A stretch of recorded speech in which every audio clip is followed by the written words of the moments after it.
Isang araw, may kumukuha talaga sa akin na gusto ako mag-endorse ng isang gambling.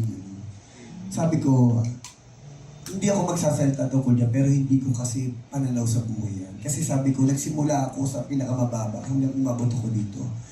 Hindi ko inaano ang buhay ko sa swerte o sa sugal na baka jumakpat o ano.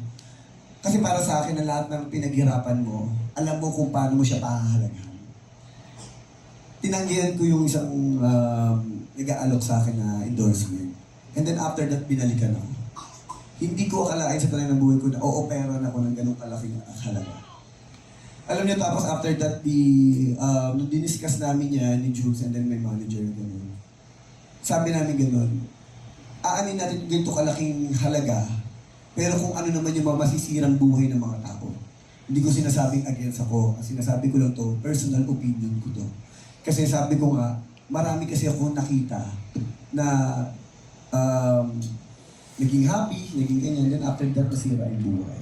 Parang hindi ko yata ngayon. Kasi sabi ko, kung ano man meron na lang tayo, kung ano man meron na lang ako, okay na yun. Kaysa maghahangad pa ako ng sobra-sobra, and then after that, alam ko naman marami akong masisirang mga tao. Kaya ako kinukwento to kasi sabi ko nga, hindi porkit may nagbigay sa akin ng trabaho, naghanap sa akin ng trabaho, ginagrab ko agad. Kasi sabi ko, mahaba na rin yung pinaghirapan ko eh. Kailangan mas maprotektahan ko yung pangalan ko.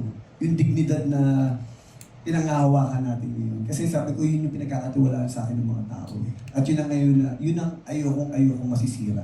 Kaya kahit sa mga boss ko, sabi ko nga, yung salita ko, yung laway ko, pwede mong isang na. Oo.